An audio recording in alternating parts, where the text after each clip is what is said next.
I looked through my phone, like, yeah, dude. Can I get an interview? Oh, yeah, dude, let's do it. Oh, man. Here comes a new challenger!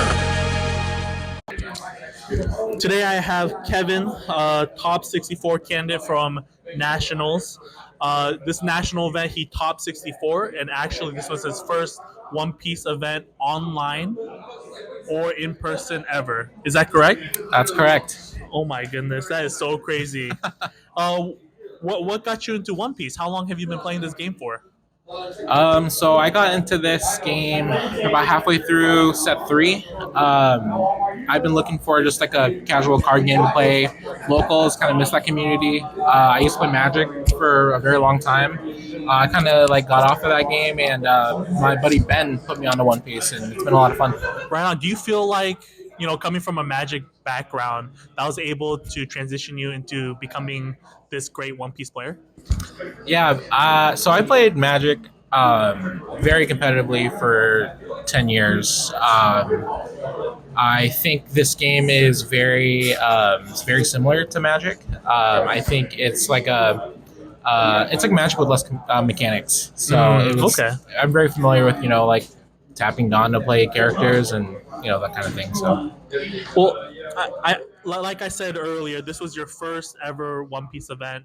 This was national, so it was a large event. Why did you decide to go with Purple Luffy? So I was between 3 different decks for this event: Sakazuki, Katakuri, and Purple Luffy. Put a lot of time into Sakazuki, but I've always had this like philosophy for larger events. I played a lot of like large Magic events, and I don't really want to be thinking that hard for 11 rounds in a day, especially with me going in with no buys. So I decided to play something where it was a little like less brain intensive, where I could just last all 11 rounds. I decided against Katakuri because I didn't want to play Yellow Mirrors all day. Yellow Mirrors are so luck oriented, and it's not really my cup of tea. So I went with Luffy. I think Luffy has a very good yellow matchup, and if you're able to keep up with Sokka, then I think like my goal for the day was to beat up on yellow and then 50-50 my Sakazuki matchups, because I feel like that's enough to make the top cut, and it worked out for me. Yeah, talking about your matchups, how many rounds was nationals, and what was your matchups going into it? It was supposed to be 11 rounds. They cut it at 10, so I went 9-1. Round 1 I faced a red-black Sabo. And then for the rest of the day, I was 4-0 against Anel, 2-0 against Katakuri, and then 2-1 against Sokka. Oh, 2-1 versus Sokka. So, okay, so your gamble really did pay off. Yeah. Yeah. The goal was to 50-50, and we got 2-1, so better than anticipated. Yo, congratulations. Thank you.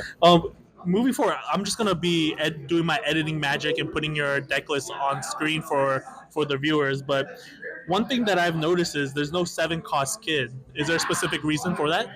Yeah, 7-cost kid is really good against yellow, since you can get it down before they can Katakuri it away. It's really good in the mirror. However, I anticipated a lot of Sakazuki at the event, and it's horrible against Sakazuki. It's a brick in hand, and it's an easy Houndblaze target for Sakazuki. Okay, and then just also taking a look at your deck list, I see that you run 15 2Ks, and you run Double Finger as well as Khalifa. Did you ever play those during the game? So fortunately enough, I never had to play it on like my forward on turn. I did play Double Finger Out of Life against Katakuri. That's a matchup where you really want to go wide, so it was nice to see a body out of life that you can attack with.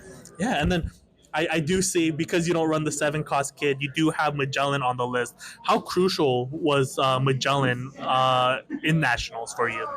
So I only saw Magellan twice on the day. Magellan is a very good card, though, especially against yellow. You want to play with intent. You want to put your opponent off curve. So whether that be like 10-cost mom, 7-cost mom against Katakuri, or keep them off Yamato in the NL matchup. Just making sure they're turn behind, right? Yeah. Right on. And then the big question I have to ask is, I do see that you run Sphinx. Why did you choose Sphinx over Bings or Scratchman and Pooh for your vanilla 4 4 cost vanilla? Scratchman Apu was never going to be in the deck because he's one of the worst characters in Oh One snap! Piece. Okay. The Bin's art is awful. Just a screenshot of the anime, like a low res screenshot of the anime. Starting with Sphinx, you know, he has a bowl of ramen in the art. It's great.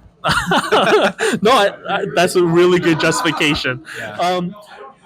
How about your game plan? What everyone calls Purple Luffy, perfect curve Luffy. Yeah. How do we get to to the perfect curve? You want to go first or second? How do you really play this deck? Yeah, so I'm in the camp that believes that you should be first against everything. Your perfect curve looks like a turn 2 4 cost vanilla, so your Sphinx or your page 1. Your turn 3 is going to be 7 Dawn after Leer ability. You want to play Polly. And Polly puts you to 10 Dawn the following turn. From there, the world's your oyster. You can play 2 5s, you can play Kaido. It really depends on the situation, but more often than not, like you get a lot of value out of playing 2 5 drops in one turn. Okay. Yeah. And then just looking into the future, um, because OP06 is around the corner. Do you plan on continuing playing Purple Luffy, or is there other decks that you're wanting to try with the new set coming out? So I definitely want to play Yamato. I think the Yamato is right up my alley. I'm looking forward to playing Mihawk into Ohm, into Holy. And plus, just going face big with a ton of Dawn attachments looks like a lot of fun.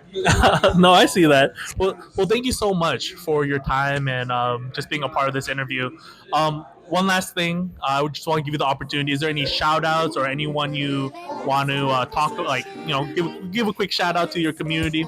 Yeah, shout out to my boy Online AC. We put on a lot of effort into Purple Luffy, and we both took the deck to Nats that day. Oh, very nice. Well, thank you so much for your time and congratulations once again. Thanks, man.